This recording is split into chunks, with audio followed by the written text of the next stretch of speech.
Tonight's episode is brought to you by survivalfeeling.com, our supporters on Patreon, and you, our listeners.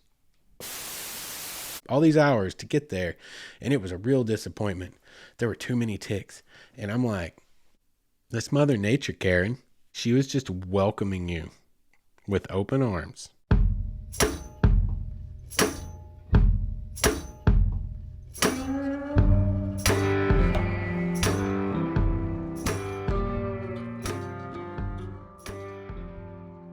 What is up, all of you Wayward souls, and welcome back to the Wayward Stories podcast. Wayward Stories is the podcast where we tell stories of adventure in the great outdoors, adventures in self-discovery, adventures in anything that you really want to talk about. We're just here to try to be entertaining, and we are still looking for submissions from our listeners so we can start putting together listener-submitted podcasts. So if you have any great stories of any great adventures you've been into, send us an email at mywaywardstory@gmail.com, and we will get you on the list and get you keyed up to be on the show.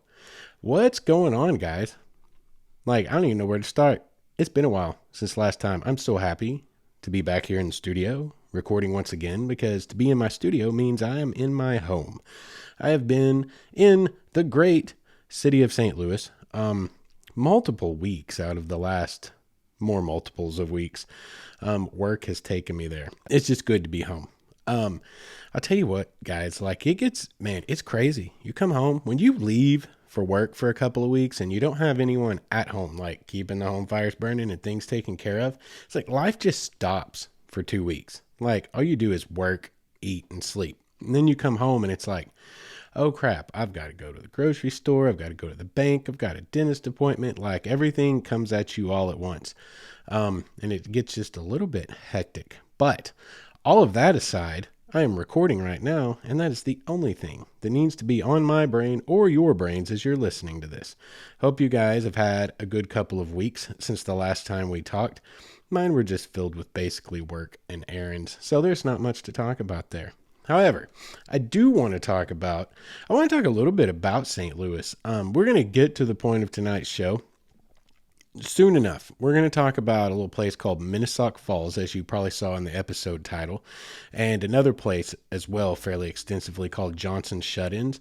They're both in the same area, same little state park area up in Missouri, and we're going to talk about that mostly because that's where I've been. I've been in St. Louis for the last, 5-6 weeks. And also I spent a lot of time in St. Louis last year for Big Purple. So I've been in the area quite a bit over the last couple of years. And I want to talk about exploring in a city a little bit for just a minute before we get into all the outdoorsy stuff. So just, humor me, bear with me. For anyone that's listening that lives in a city, this is nothing new to you. This is no news to you. But for any of the rest of the world that kind of grew up in rural America or in small cities, kind of like where I live now in Fort Smith, Arkansas, it's a whole different world, and it's a whole different culture. And interestingly enough, every city has its own culture. And that's kind of the really cool part about working for Big Purple in the manner that I do, like a traveling delivery driver, you could almost call it a troubleshooter. We go into struggling CSAs and we fix stuff. We get it right. You stay there for quite a while. Traveling to a city is one thing. We've all traveled to cities throughout our lives, but you go somewhere, you're there for 2 or 3 days, whatever. You don't really get a taste of it. But when you go there for a month, when you go there for a month every other month, for 4 or 5 months, we're talking spending an extended period of time in a city where you're actually living there and doing what I do as a delivery driver. I'm not only just living there for a month. I'm not going to the same place every day for work. I'm going into different neighborhoods all over these cities and in and outside of the cities as well. You really get kind of immersed in the local area. Like I said, every city has its own little culture and has its own subcultures within it. And that's just kind of part of the beautiful thing about having a country as giant as ours and the melting pot that it is. There's all kinds of different experiences to be had, and you really, really get to kind of take them in when you spend an extended amount of time somewhere. It's the same way when I was in Indianapolis, same way when I was in San Francisco, Jackson, Tennessee. Everywhere is different. And it's pretty cool. There's only a couple of places I've been, and I won't call them out specifically, that really sucked. I've been to a couple of CSAs, a couple of areas that really sucked. But St. Louis is one in and of itself, and it's really cool because, like, when you're in a city as old as St. Louis, no, it's not as old as Boston or New York City, but it's an old city. I mean, this goes back to pre-United States. We're talking French trading post, French fur trading post, and it changed hands between the Spanish and the French and the Americans, more than once. There's a lot of history, and I'm a history nerd. I've told y'all. There's a lot of history in a city like St. Louis and a lot of cool things to see. Like, any of you intrepid explorers out there that I hopefully am encouraging and inspiring, which is the whole goal of this podcast, to get out and live your own adventures. Like, don't die with no stories. I want to die with good stories. I heard that quote somewhere once. It's a great quote. Go out there and get some stories. But you don't just have to go outdoors. We're going to get to that tonight. But there's a lot of cool stuff going on in cities. And I'm not talking about tourist stuff. I'm not talking about I've been to St. Louis a bunch. So I've been to ball games. I've been to the Arch. Hell, I rode the Metro one day just to ride it. I got off work early and I just rode it from one end to the other, just ride the train across St. Louis. That was super cool. Across the Mississippi River, down through downtown by the Arch, by Busch Stadium. Guys, that was pretty cool. That was a cheap, good time for a couple of hours, just checking out the city by going by it in a train. There's a lot of really cool stuff, but that's very touristy stuff, right? There's a lot of really cool stuff, like Laclede's Landing in St. Louis, right down under the bridges. Martin Luther King Jr. Bridge is right here, I think. And then the monument, the Arch, which is a national monument, was right there. The McKinley Bridge, I believe. No, it's 2 over. Anyway, all this history. Laclede's Landing, it's like the oldest remnant that exists in St. Louis of the original Old Town, right down on the riverfront. And they've done some awesome stuff with it. There's breweries, there's restaurants, there's different kinds of shops. The architecture is amazing, because we're talking 1700s here. I think all of those buildings are from the 1800s. Don't misquote me. But it was established in the 1700s. But all the buildings, they have mid 19th century architecture. There's a lot of cool stuff to explore. But that's the coolest part about delivering for someone. My job in a city like St. Louis is you get to see a lot of the old neighborhoods. You get to see a lot of turn of the century architectures, and you get to know people. You're talking to them all day, every day. And I don't know, that is one of the perks. That's one of the things I do actually enjoy about my job, is really getting immersed and getting to know people and making friends all over the country, because you're actually spending an extended amount of time there. But my advice to you is, when you are out traveling, you're probably going to find yourself in cities, all kinds of different cities. When you do, don't just hit the main tourist attractions. Do a little research and look into, like I said, in St. Louis, Laclede's Landing, you need to check out Laclede's Landing. And also St. Charles. St. Charles is super cool. St. Charles has got a very historic downtown waterfront I believe they're on the Missouri River, because St. Louis is right at the confluence of Missouri and Mississippi. There's a lot of cool little places like that, and they really lean into that, and they kind of get their own niche going, and they've got lots of awesome places to eat and drink if you're into that. Lots of cool stuff to check out, and just exploring these big cities has been really enjoyable for me. When I was in San Francisco, I was actually just south of San Francisco. I spent so much time in San Jose, and so much time checking out downtown San Fran and going down to the bridge. Guys, get out and live, y'all. Take the opportunities. I'm not saying you have to take a full-on vacation to somewhere, but if you happen to be passing by somewhere, maybe you can fit an extra few hours into your trip, or find a way to make a little time. There's so much to do out there. And that's one reason tonight's actually a good episode. We're not going to talk about the city anymore.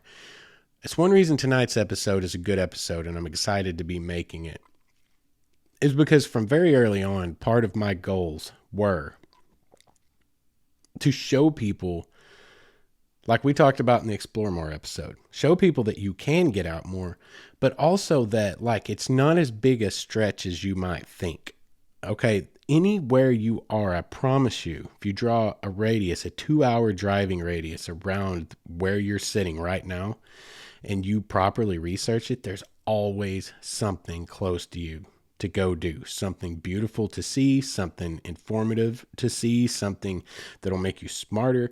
Guys, I've started learning how many damn prehistoric sites there are around the country with like dinosaur bones and footprints and bedrock, and there's something everywhere for every taste.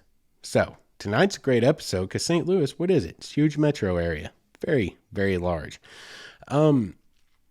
There's so much to do within 2 hours of St. Louis, it would blow your mind. And we're going to talk about two things specifically I have done near St. Louis, but I'm going to give you a whole friggin' list. I'm going to give you a laundry list when we get to the end of this episode of things within 2 hours of St. Louis proper.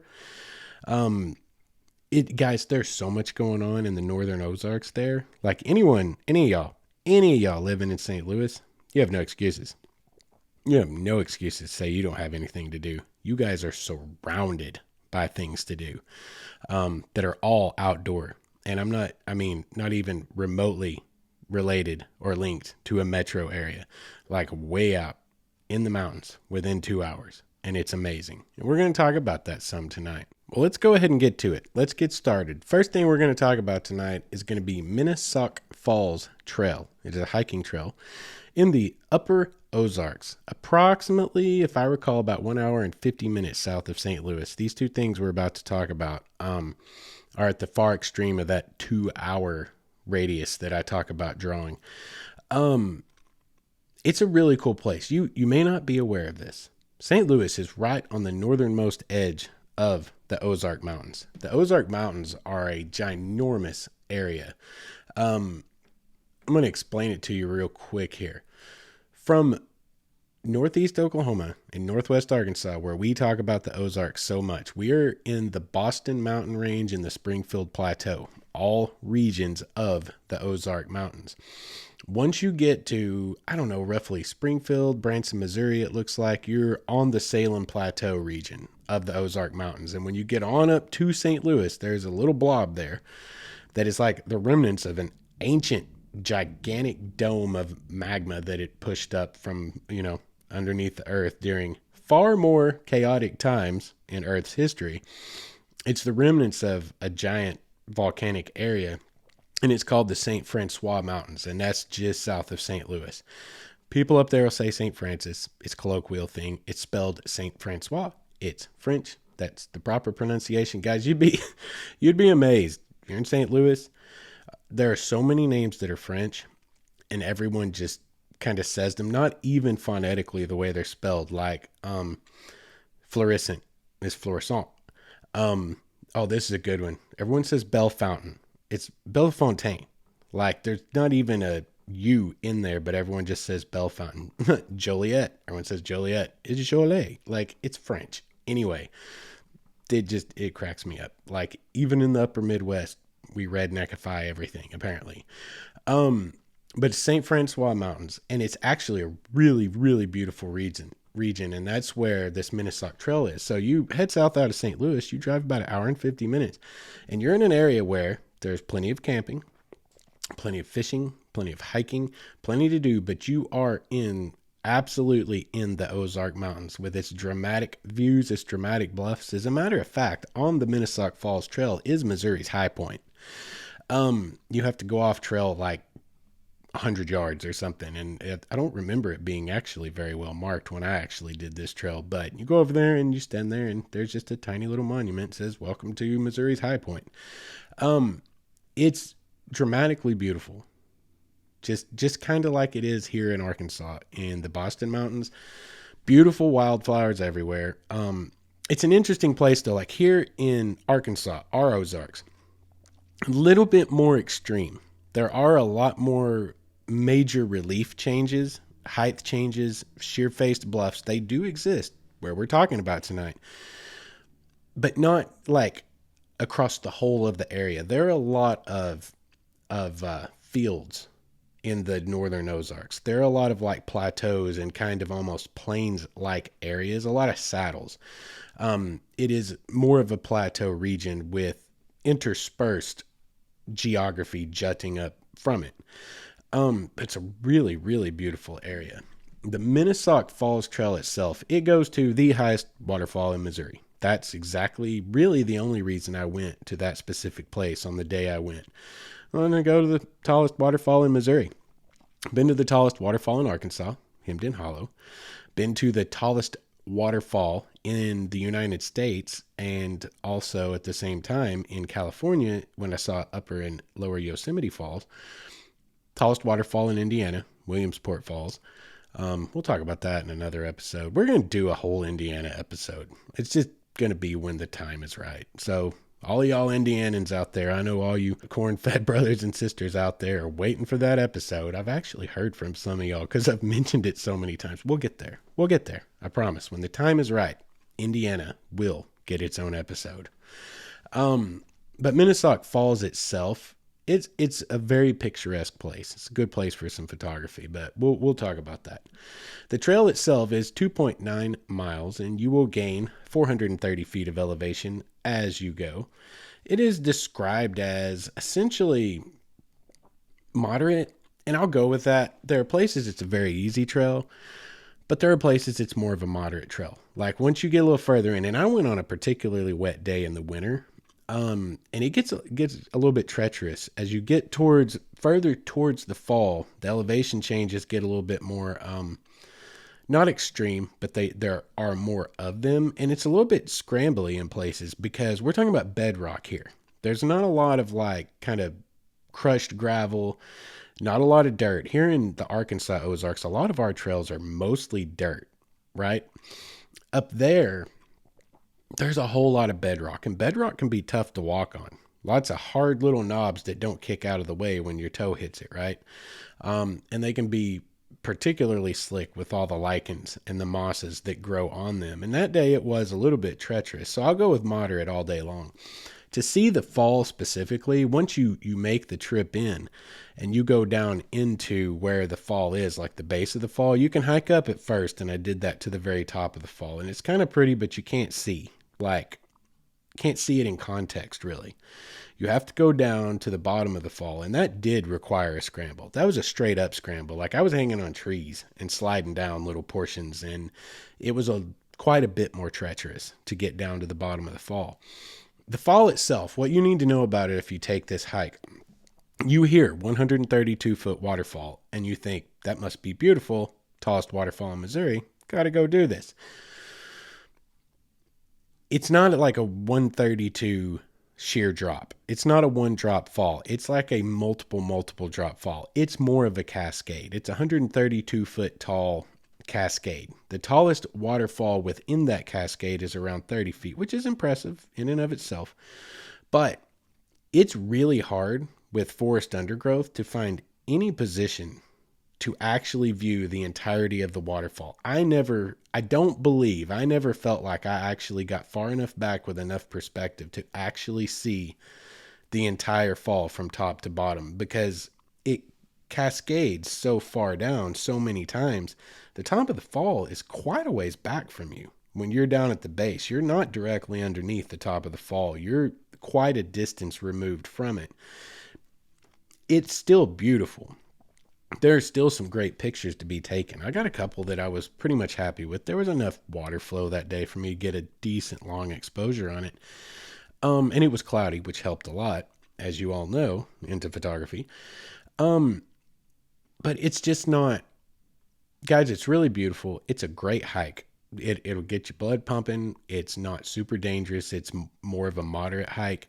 It's a great hike. It's a wonderful hike to take, but just kind of know what to expect. Like when you get to the end, the waterfall itself is fun to explore at the top. It's fun to get down to at the bottom, but it's not like you're not going to get the whole 132 foot of cascades into a single picture.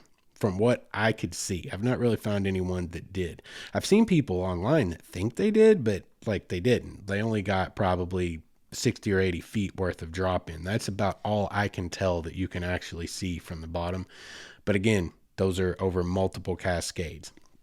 Not any huge single drops that you can really get eyes on. But it's absolutely worth making the hike. It's absolutely beautiful. The highlands there, like I said, there's a lot more bedrock. There's a different kind of look to it than there is here in Arkansas. Like our dolomite domes and things that we see on our sheer faces up in the Ponca Wilderness area, like Big Bluff and a lot of those sheer bluffs, when they got those dark black stains running down the sides and the real white faced bluffs, they have their own look. Up in the Missouri Ozarks, again, we're in a whole different region of them, the St. Francois Mountains.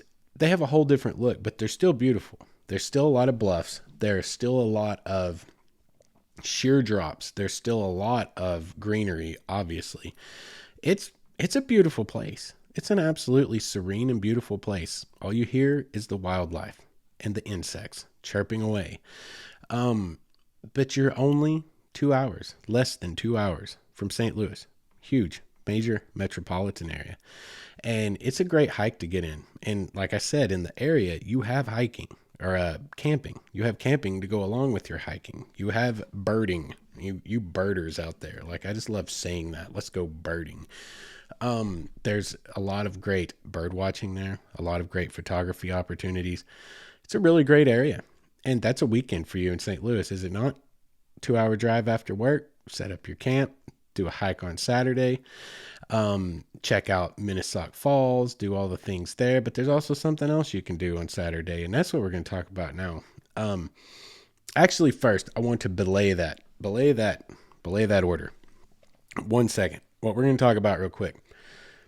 I actually had a little situation that occurred while I was on the Minnesauk Falls Trail that was like something I already knew, but needed to be reminded of, and made a great little lesson. And I want to talk about that lesson here. I actually made a little video about it, like a 3-minute long video, and kind of talked about it the day there on the trail that it happened. It's back on our YouTube channel, youtube.com/Wayward Stories. You could probably go find that, but honestly, you probably don't need to, because I'm about to say it all again right here. I had a little situation. Okay, what had happened was I went in on Sunday afternoon. It's just the way a work day worked out. Went in on Sunday afternoon. It's a 2 hour drive. So I was getting there, and it was in winter. I believe it was early winter. I think we were in November. And it gets dark. At that time, I believe dark was around 6 o'clock, 6:15. So I get off on an early day from work. I make a 2 hour drive. I'm starting a 2.9 mile hike at like 3 in the afternoon with 3 hours of daylight. So I was in a little bit of a hurry. I was the only car in the parking lot. It's Sunday afternoon. Okay. Didn't really think about that. I get out there, hike the trail. I'm having to watch my footing. Like I said, it was real slick. It was had been raining. And it was in November. It was getting cold. I get down to the waterfall, like right where I'm going to start my way down into the fall, and I dislocated my knee. Let me reword that. That sounds extreme. You probably went just like, good. It's weird. My knees and one of my ankles kind of have this weird thing going on where like they can just dislocate randomly, and it's not a big deal. Like, it hurts for a minute. I have to kind of like walk around and tell myself how stupid I am for a minute and kind of shake it off. And then it just swells up a little bit. It gets tight, and then it's better by like 2 or 3 days later. Like, I go to work on it, walk on it, whatever. No big deal. Like, I'm sure it's actually a huge deal. I'm going to have to have my knees replaced at some point, but it's just a fact of my life for the last several years. They can kind of just randomly, if I get the wrong footing, just a quick little, pop in and out. No big deal. So that happened, like right at the top. I was holding on to a tree, like a small sapling, so it's no big deal. Had I not been, had it hurt worse, and I lost my footing, there was a long ride down to the bottom of that little valley to get to the bottom of the waterfall. So, I got my composure back, and I went down, got my way down, took my pictures, whatever, climbed back out, feeling my knee aching a little bit. And as I was thinking about it, I was like, man, you were just really close to being in a really bad situation. And that's what I called that YouTube video, was identifying dangerous situations. I went in just nonchalant. I'm just out there hiking a trail, right? I do it all the time. Flies right over top of your head. No big deal. But in that moment, And I had some time to ruminate about it as I took my pictures and set up my shots and start my hike back out. And it really dawned on me. It's like, no, I was in much closer to a dangerous situation than I gave it credit for. And here's why. Like, let's analyze the situation. I started in late on a Sunday afternoon. So number one, if I go down, say I'm still conscious, like it could be worst case. I mean, guys, it's like a 30 or 40 foot bouncing down the side of a hill with, hard Ozark rocks and trees and things everywhere. If I'm knocked unconscious, even if I'm not knocked unconscious, let's give it a best case scenario. I'm not knocked unconscious. Maybe I've broken a leg or something. If I've broken a leg because of a misstep, because I was hiking alone at 4:30 in the afternoon on a winter day, I'm laying at the bottom of a ravine, wet and cold, with night approaching. I'm going to be out there all night. Why? Because that's the other part we need to analyze. I started Sunday afternoon late. There wasn't another car in the parking lot. Guess what? There weren't going to be any more cars in the parking lot. It's Sunday afternoon. The weekend is over. The week is about to start. The what ifs compile as you go. I could have been there till Tuesday or Wednesday. Who knows when the next person would have come out to hike? Who knows if there's a ranger that comes out and checks everything out every so often? I mean, it's a state park, sure. Who knows? I'm in St. Louis. I'm up there at work alone. The only people that are going to notice me missing is when I don't show up for work Monday morning. They wouldn't even have had a clue where to look. I had made the fatal mistake of not leaving a trip plan. I didn't tell the people I work with, think I'm an idiot for all this crap I do. I don't tell them, hey, if I'm not at work tomorrow, which I do now, I didn't then. So I'm out there. Nobody knows where I am. No one that cares about me as a human. They all live here in Arkansas. If I go down, it's not uncommon for them to not hear from me for 3 or 4 or 5 days while I'm at work, right? Like, because I'm out of state. I literally could have been in an absolute worst case scenario by a simple slip, something I know about myself. I have weak knees, had a failure. This is what you call a cascading failure. One small thing goes wrong at the wrong time. It's kind of like The Perfect Storm, that movie. It's kind of like a lot of things. I could go back historically, but you wouldn't get any of the references because you don't care about history. A lot of mysterious shipwrecks that happened over the years were from really old ocean liners carrying coal in their holds, and it corrodes the internal organs, and then all of a sudden a rivet pops and suddenly it's sinking from the inside out. Nobody knows it. That's called a cascading failure. One little thing causes another larger thing that causes a much bigger thing. That's a cascading failure. I was in a scenario where I could have been facing a very real cascading failure, and I lucked out. I was had my hand placed in the right place. I had a grip on something. I didn't go down. But that's a lesson we all need to keep at the forefront of our minds when we go hiking and kayaking and mountain biking, especially if we're hiking alone, if we're biking alone. You need to be more heightened and more aware because, guys, listen, this is from like medical experience. Femurs break easier than you might think they do, especially at high speed, especially on a mountain bike or especially on a hike on a trail with a lot of elevation. If you go down very far at all, femur's not that big a deal to break, but it's a huge deal if it breaks. Easy to break, not easy to fix, not easy to drag yourself out of that situation. Being unconscious for an extended amount of time, not a good thing. It's not a good thing if no one knows. Okay? Like, we need to be aware of this. And that's the only reason I bring it up. Something for us all to talk about and keep in mind. You need to be aware. Even when you're going into something that seems easy and you're just kicking along on nonchalant like it's NBD, it can be a BD real quick. You just need to be aware of that. Anyway, we'll get on now to the next area that I want to talk about, but just keep that in mind for me, guys. Just be safe out there. Your search and rescue guys, they love to search and rescue, but they don't want to have to. I've said it before. I'll say it again. We love what we do. We don't want to have to do it. Be safe. All right. So that is the Minnesauk Falls Trail that we have just discussed. Once again, 2.9 miles, 433 feet in elevation gain to see the tallest waterfall in Missouri at 132 feet high. I want to take a second to tell you guys about tonight's sponsor, Survival Feeling. Survival Feeling is a hiking brand based in Greece, and they offer an assortment of gear that's aimed towards the goal of helping you better enjoy your time outside. And that is, of course, what we are all about here at Wayward Stories. I really like this company for a lot of reasons, but chief amongst them is that they were founded with giving back to the community in mind. They donate a portion of all proceeds to organizations like the Wildland Firefighters Foundation to help support those who work to keep us all safe while we're out there trying to find ourselves. We've partnered with them to bring you guys a unique coupon code that will save you Wayward Souls 15% off of your order.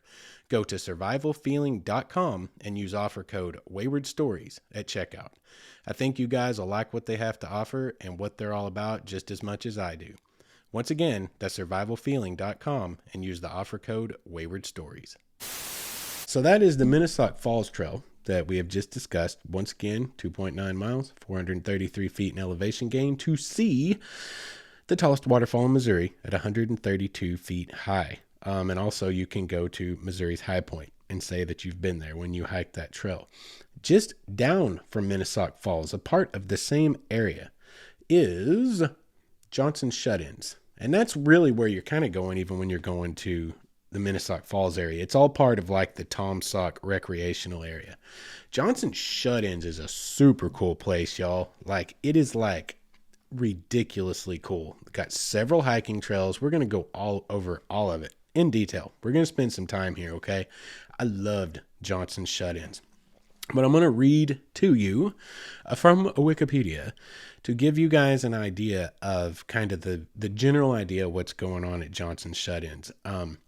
So we'll do that from Wikipedia. Johnson's Shut-ins State Park is a public recreation area covering 8,781 acres on the East Fork of the Black River in Reynolds County, Missouri. The state park is jointly administered with the adjoining Taum Sauk Mountain State Park, and together the two parks cover more than 16,000 acres in the St.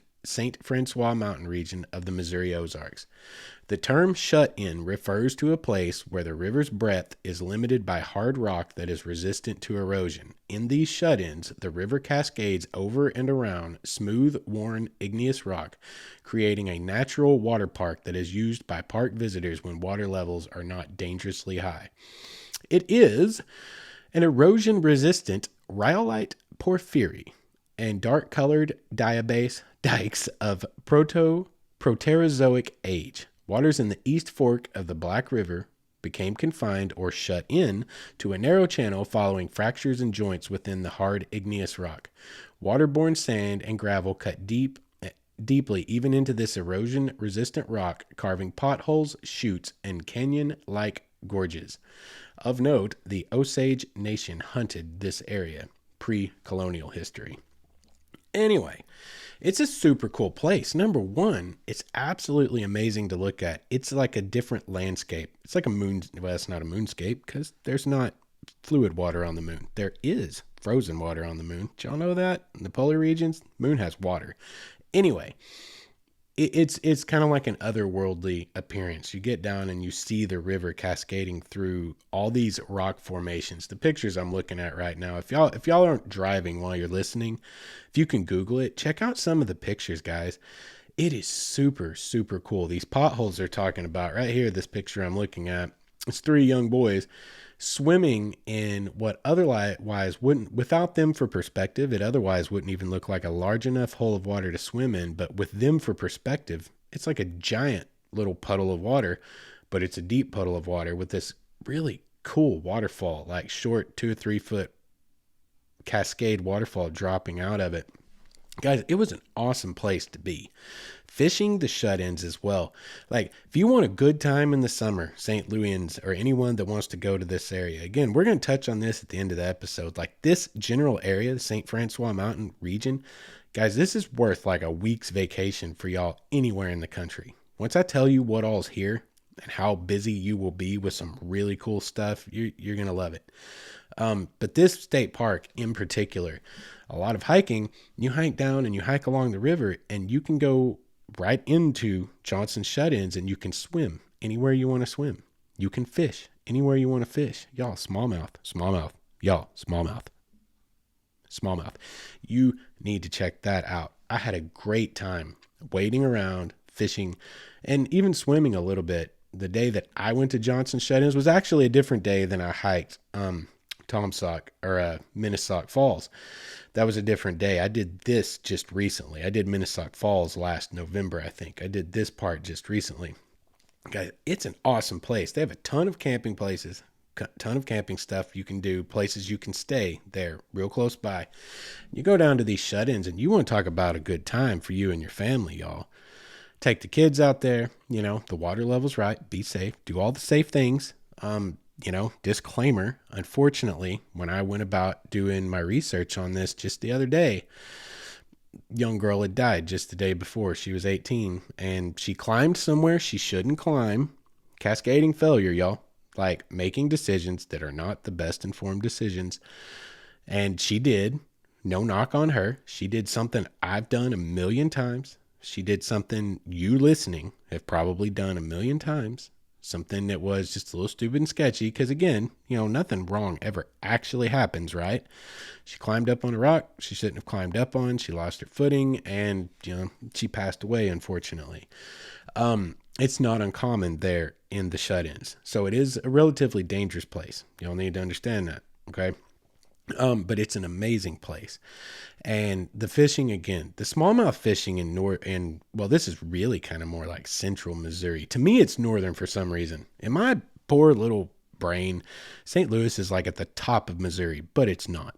I mean, this is really more the central region of Missouri, central eastern region.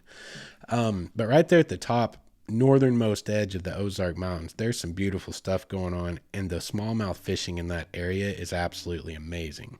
I've had wonderful time fishing up there. Missouri, you need to bring your out-of-state resident fishing tags down just a little bit. Y'all are like Oklahoma. Y'all got a little bit greedy.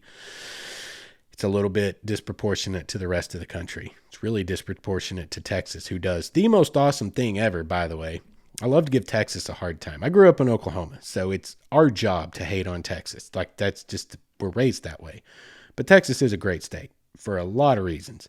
And one of those reasons is free fishing for anyone inside of a state park in the state of Texas. How about that, Missouri?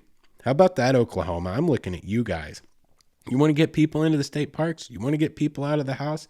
Do something smart like that. Make it free fishing for anyone as long as they're in the state park. No tag required. Anyway, not the case here. Good on you, Texas. Missouri, I'm mad at you because I can't really hardly afford to fish with you. Being an out-of-state resident. But the smallmouth in the Ozarks is wonderful. And fishing them here in Johnson Shut-In specifically, it's an awesome experience. Like I said, it's kind of like an otherworldly landscape that you're already in. Like you're already kind of taken aback by the beauty of the area. You're kind of taken aback by how different the geology is and how beautiful all the waterfalls and cascades are, because there are waterfalls and cascades everywhere. Like for me, I was like fighting this battle because I'm out there waist deep in this water. Like I need to go get my camera. So I'm constantly walking back and forth, putting my fishing pole down, bringing my camera out, get done with the camera, go back and get my fishing pole. Like it was a little complex, to be quite honest. But really beautiful place. Tons of little swimming holes, a great place to cool off in the summer, a great place to fish. And as we're about to talk about, a great place to hike as well. There are basically 4 trails in the Johnson Shut-In area, according to All Trails.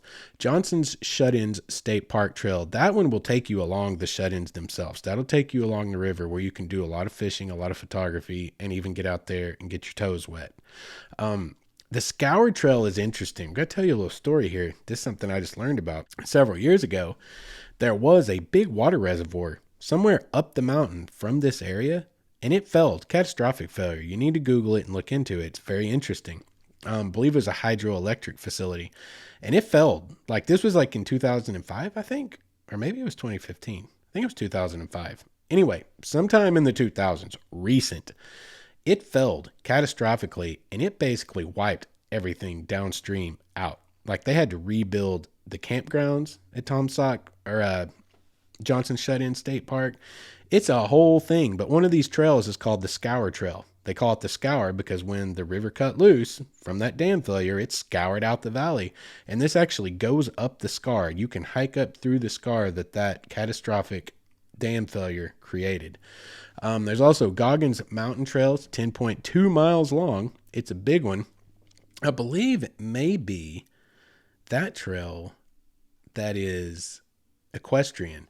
There's one trail up there at the very least that is an equestrian trail. I'm trying to look right now. Yes, horseback riding. That's an equestrian trail, 10.2 miles, and Horseshoe Glade is also a 1.8 mile trail, which is much shorter. I don't believe that. Goggins Mountain is going to be your equestrian trail. If you guys got horses, you want to go horsey riding, you can do that on Goggins Mountain. All of these trails are great. Johnson Shut-ins Trail, 2.4 miles. It's a good trail. It was a fun trail to hike. And if, like I say, if you hike the leg of it that is closest to the river, you get access to all the stuff you want to do with fishing, swimming, etc., etc., etc.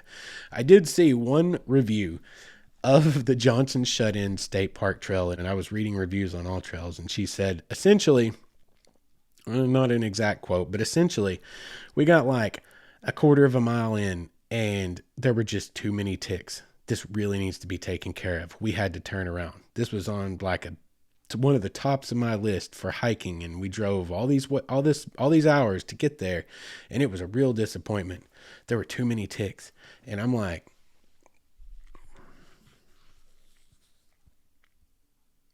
that's Mother Nature, Karen. Like, she was just welcoming you with open arms. Like, yeah, you're hiking. There are going to be ticks. Anyway, let's move on. We need to talk about here's what we're going to talk about. I want to talk about, to wrap this all up, because we kind of focused and we did our thing here with Johnson Shut-ins and with Minnesauk Falls. Those are awesome places, constitute an entire weekend for somebody. No problem. From anywhere. St. Louis, you guys are literally 2 hours from an amazing place where you can spend a whole weekend for pretty darn cheap and have a good time. Anywhere else in the country, you guys, man, it'd be worth your time to make a trip out of this. You can make a whole family vacation about what's going on here in the northern area of the Ozark Mountains, in the St. Francois Mountain area. And I'm about to tell you about all those things. Like, this will constitute one of my big trips someday when I'm not actually working in St. Louis anymore. Because right now, if I drove up there right now to get like a 3 or 4 day getaway in, I would just feel like I was driving back to work, and it would kill me. Like, I couldn't do it. It'll have to be someday when I'm in a different city and time has healed all wounds. But there's so much to do up here, and we're going to go over that now. That's how we're going to take this episode out, is I'm going to tell you the plethora of things you can do up in the area around St. Louis. And like, guys, there's so much, we're not even going to touch it all. Like, there's stuff I'm not even going to touch. I'm leaving out stuff in Western Illinois. There's a lot of stuff right across the line. I'm leaving out most things that are going on north of St. Louis, but you can go north of St. Louis. You can go up to Hannibal, guys. You can go to the Mark Twain Cave. That is something I did. Mark Twain Cave, really cool, and really cool people there too. Ran by a really cool family. Got a history that goes way back with that cave.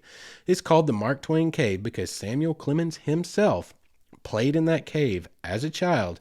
And if you've ever read The Adventures of Tom Sawyer and Huckleberry Finn, if you've ever read any of that stuff, the caves that are referenced in those books, they were drawn from Mark Twain's childhood, Samuel Clemens' childhood memories of playing in this cave. The scene where Tom and Becky are in the cave and the candle goes out, do y'all remember that?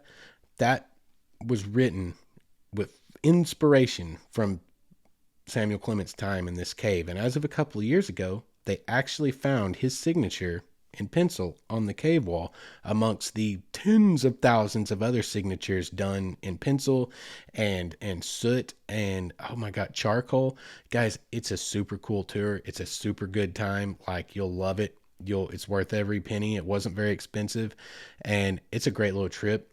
Hannibal itself is a really cool place. And also, they have another cave there at Mark Twain Cave in their little area. It's called Crystal Cave. It's right across the property. It was discovered a little bit later after what's now called the Mark Twain Cave.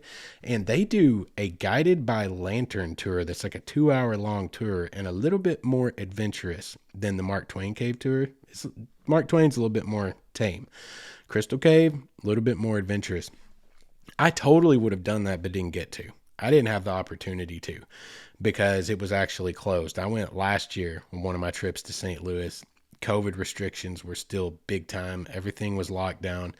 Mark Twain Cave was open at that time, but Crystal Cave was not open. It is open again now from what I can read online, and you guys need to go throw some of your hard-earned money at those folks. They're good folks. They got a cool thing going on there. That's one of the things you can do north of St. Louis. South of St. Louis, all of this again, within 2 hours of St. Louis. I drew a big circle, checked it all out. South of St. Louis, there are so many state parks. There are more state parks, as my mom used to say, than you can shake a stick at. Merrimack State Park has 13 miles of trails. It's got Fisher Cave within there that you can go exploring in. I believe they're guided tours in Fisher Cave. You can do a lot of smallmouth fishing, catfish fishing, camping. You're on the Merrimack River there. They've got a great little state park with a lot of hiking and a super cool cave to check out. Another one, Onondaga. Probably mispronounced that. It's a Native American word, but Onondaga Cave State Park. And also Cathedral Cave, right there on the same property where they have a lantern tour. That state park has tours through 2 different caves. Again, hiking, fishing, camping, floating. You can get on the river in kayaks, canoes, rentals of any kind on the river right there in Onondaga Cave State Park, Merrimack State Park. Similar things within, I think both of those are under an hour. Most of them are like right at an hour 15, hour 30. Those 2 state parks have a lot of cool stuff going on. Really cool caves. That is like one of the biggest thing is you go into these state parks, not only are you getting to do what, like, say I would get to do, say if I went to a state park in Oklahoma or Texas, or even a lot of the ones here in Arkansas, all of our caves are closed. All I can really do is fish, camp, hike. There, you can fish, camp, hike, and cave. Really cool stuff, all within hour and a half of St. Louis. St. Francois State Park, over 100 campsites. They have a huge camping area. Same stuff, floating, fishing, hiking. No cave to my knowledge in that particular state park, but they do have equestrian trails if you're into horseback riding. Let's see, what do we got there? Yeah, an Elephant Rock State Park. This one, a little bit different. This has got a lot of hiking, beautiful views. I saw some pictures of water sources that looked beautiful, but I couldn't find real good information about it to like tell me if it's like fishing is something, if there's a river that runs right through there. But what I did see is really, again, we kind of have another otherworldly landscape going on. It has a lot to do with the geology and ancient volcanic activity, creating what they call elephant rocks. And they're really cool rocks, kind of look like elephants from a distance. Some of them do. And it's a very ethereal landscape, so to speak. You catch it at sunset, it's a great place to take pictures. A lot of cool hiking, a lot of cool pictures to take there. That's just 4 state parks, just south of St. Louis, within an hour to an hour and a half of St. Louis.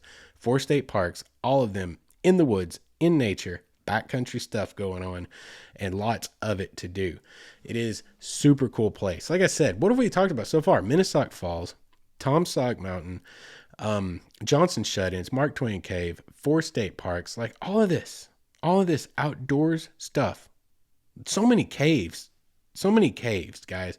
Missouri has so many caves, and so many of them are developed for you to be able to check out, for you to be able to go in and see. And there's just so much to do there, guys. Like, you got to get on the Google box and check it out. You got to check it out. There's a lot of cool stuff going on there. And also the last 2 things we're going to talk about, these two are super awesome. These 2 I have not had the chance to do yet. And these 2 alone will constitute a trip for me someday, a standalone trip, not while I'm at work, not anything like that, a standalone trip back to the northern portion of the Missouri Ozarks, just south of St. Louis, because they are so damn cool. I just can't even. Let's start with this one. Let's start with the Crystal City Kayak Tour. Let me find my page that I pulled up. Here we go. I'm going to draw this information from a website not associated with Crystal City Kayaks, because they don't actually really have a web page. They're more associated with Crystal City Underground, which is currently closed because of flooding in the mine. But this is a blog post that was written by someone named Angie Kuntz. and her website is we're not in Kansas anymore.com. Give proper citation, check it out. She's a great writer and a great, so to speak, photojournalist on this blog. But anyway, I'm going to take some stuff from this about the Crystal City kayak tour, because what it is kayaking on an underground lake in an abandoned mine. And if that's not the title alone, if that description alone does not get you salivating at adventure, you may not have a pulse. Kayaking in an underground mine. I'll say it again. There you go. This is absolutely cool. This is an abandoned mine that has filled with a lake when they turn the pumps off. When mine operations like this are abandoned, they're only held open by massive water pumps keeping the water out, because you get way down below the water table. Well, when they go down, you shut down the business, you turn off the pumps, it fills up with water. So this is a 2.5 hour experience of kayaking on a 150-acre subterranean lake. And it's even cooler, administered by a man named Don Marson, who is a veteran of our United States military. And this is what he does. And I love this dude. I just love this dude by the description of him. Like she says right here, he won't cut you any slack, but he's a great guide. And also, he only accepts payment in cash. I see you, Don, and I appreciate you for who you are and what you're doing. It's like $45 for a 2.5 hour kayak trip in an underground cave, in an underground mine, abandoned mine. That means there's abandoned things to look at in the mine. Like, how big is Urbex now? How big is exploring abandoned things? The hashtags, abandoned places, hashtag Urbex on Instagram. People love abandoned stuff that nature's reclaiming. This is an underground mine. There's all kinds of cool machinery and stuff in this crystal clear water that you're going to kayak around and see for yourself on this awesome adventure. And I'm going to get right to, some of the pictures here are amazing. And obviously you can't see them, but if you're not at work, you should go to we'renotinkansasanymore.com and find this blog by Angie Kuntz and look through these pictures. She took some great pictures. Here specifically, there's a couple of places you need to know about. And one specifically is called the Squeeze Box. It is a place where you have to tuck your kayak or your paddle down into your kayak, slide down in your seat, and lay back in your kayak and actually go through this section by putting your hands right in front of your face and pushing yourself, because you are at the roof of a flooded room. How terrifyingly awesome is that? Don, from what I can see, Don says he's never actually lost anyone that he's aware of. So just keep that in mind, but you guys should check that out. I'm going to check it out. There's no way I'm not doing this. It's just a matter of when it's going to happen. Crystal City Underground Kayak Tours. Don Marson. Google it. Check out we'renotinkansasanymore.com and Angie Kuntz and this great article she wrote about it. That's not, by the way, this is a personal blog. A husband and a wife. I suggest checking them out. It's not like a news affiliate that does this little, outdoors blog. Those are boring and contrite. This is a personal experience. Somebody who's doing her own passion project, just like I'm doing here with Wayward Stories.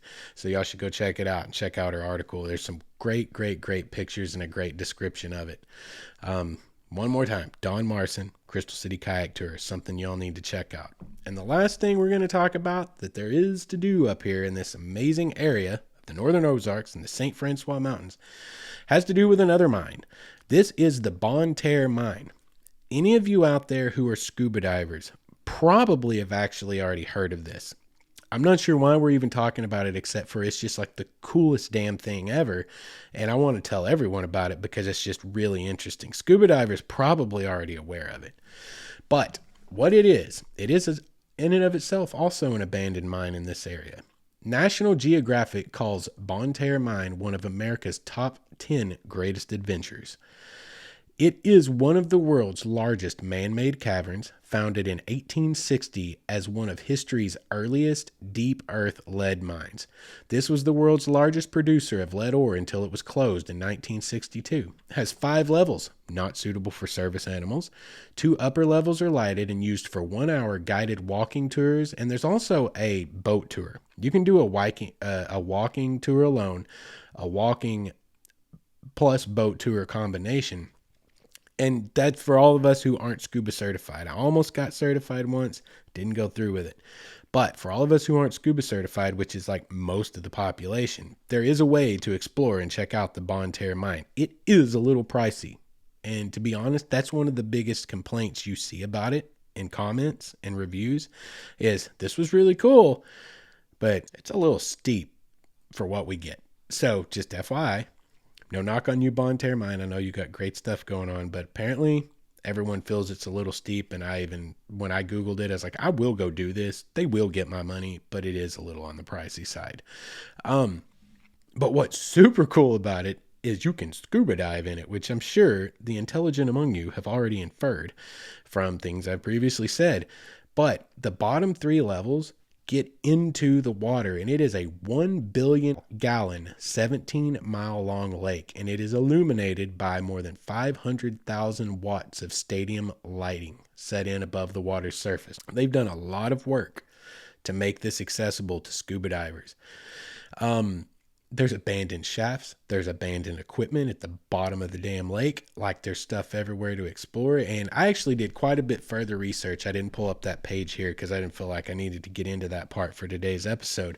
But I read more in depth about what the scuba divers were doing and what you can do. It's really interesting. There are pre-set out diving trails, and they are scaled in a way that you have to get X amount of experience in this specific mine. To be a scuba diver and to do certain dives, you have to get so many hours, you have to do so many dives, etc., etc., etc. But for this cave specifically, they require you, before you can do the next most extreme level, you have to have, like, I don't remember the number, but just generic number, 20 dives on this level before they will even let you attempt the next level. And then you have to get like 20 dives on that level before you can go into more exploratory type of dives. How awesome is that?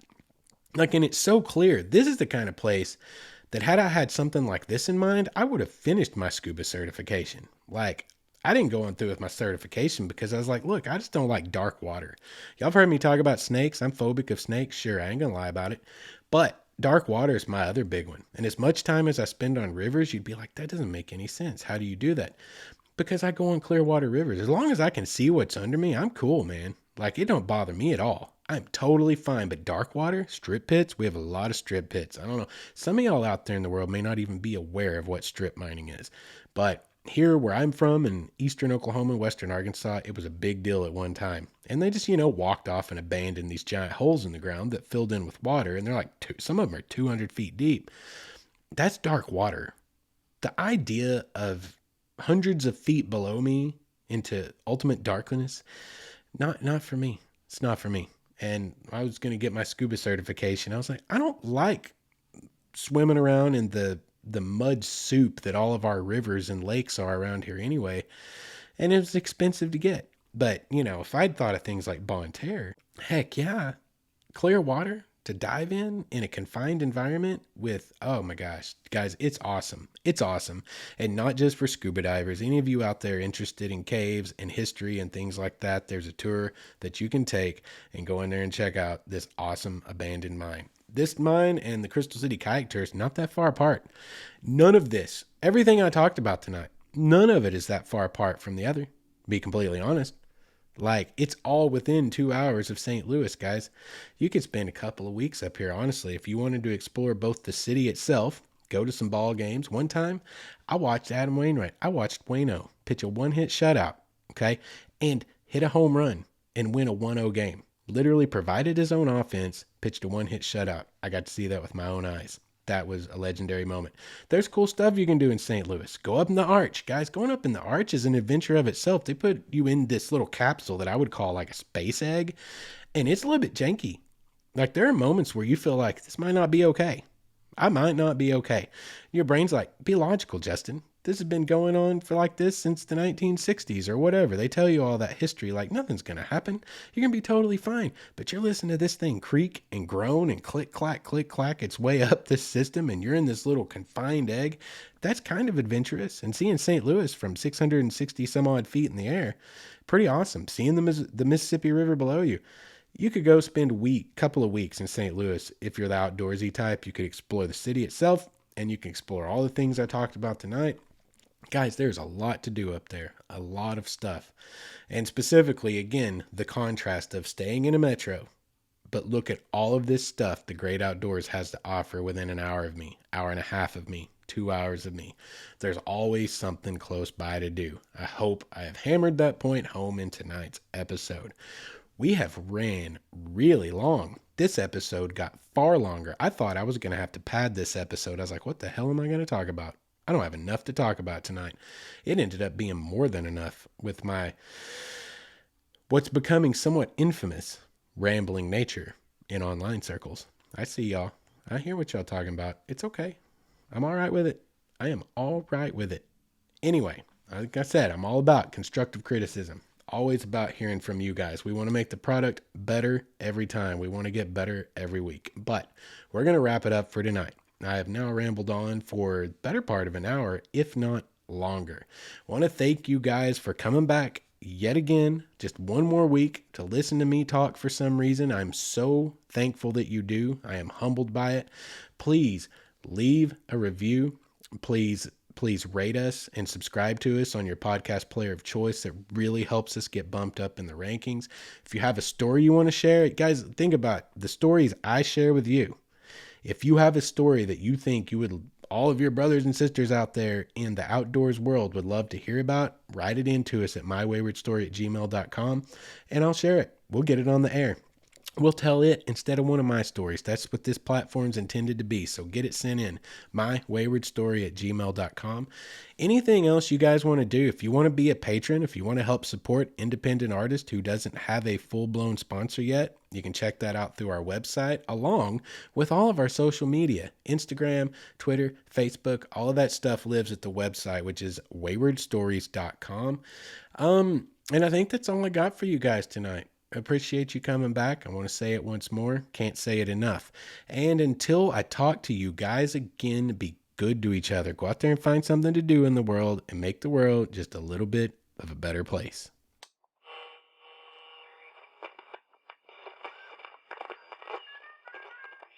We here at Studio 119 would like to remind all of you out there listening, wherever you might be, that though the hill might be steep and the trail be rocky, the mountaintop awaits.